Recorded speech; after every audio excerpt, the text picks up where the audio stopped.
Hello guys, welcome back to my channel. तो आज लेके हम आ चुके हैं एक और नया सीजे सॉन्ग।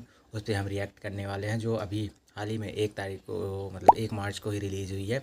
उस पर देखने वाले हैं। मनीष सुपरस्टार उसकी भांजी का है। तो चलिए देखते हैं वीडियो कैसा है, मतलब गाना कैसा है ये भी देखते हैं। आप लोगों को पसंद आएगा तो वीडियो पे लाइक ज़रूर करना और चैनल को सब्सक्राइब करके ज़रूर जाना। कमेंट में बताना कि कैसा है और किस तरह की वीडियो लाया जाए। तो चलिए वीडियो स्टार्ट करते हैं ज़्यादा देर न करते हुए।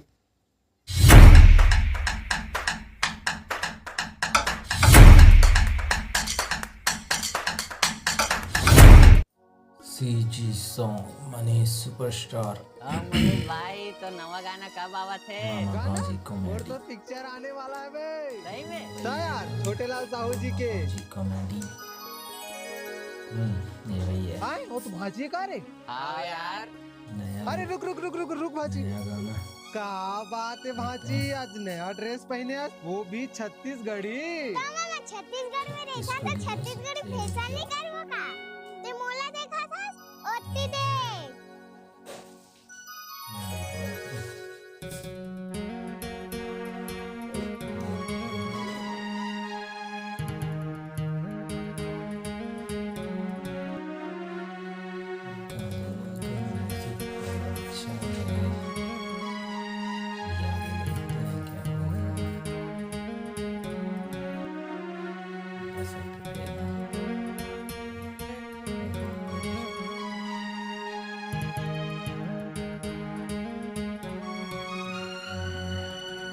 बड़ भाग मानी है तोर काजल, मोला अपन काजल बना लेना वो।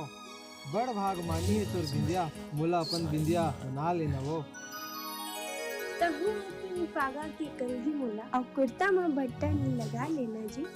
फिर ना तो ते पागा पहने है और ना तो ते कुर्ता पहने। अरे ना संग फिकर कुर्ता आई या और धोती या धोते लगी जी, धोती आई। अब मत दिखा दे। चले कहाँ? अरे नाचे वर जी।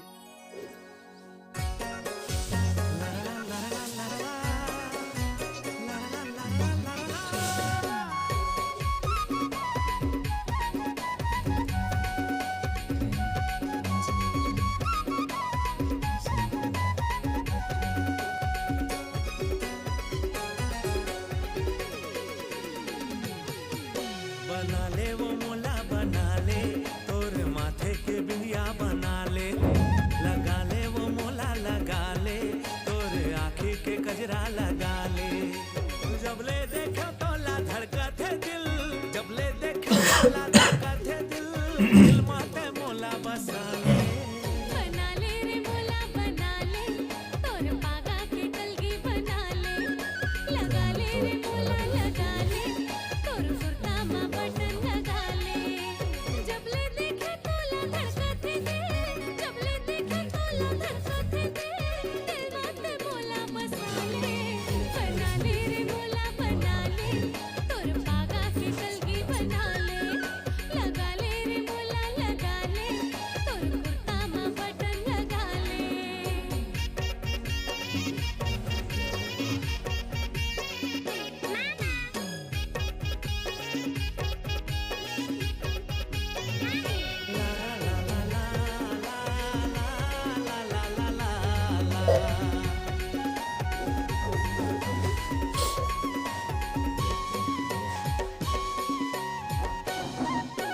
कसम से कही थो मान ले कहना, सबले प्यारा है जोड़ी हमर, तोर मोर माया के फूल ममहाही, मोंगरा सही वो महर महर।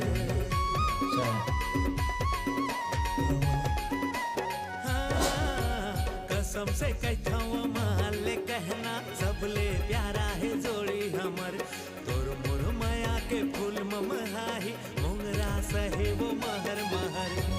अकेला आके वो कभू तो मिल, माया के कोठ कोठिया ले। I love you। बना ले वो मोला बना ले, तोरे माथे के बिंदिया बना ले, लगा ले वो मोला लगा ले, तोरे आँखी के कजरा लगा ले।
बसा ले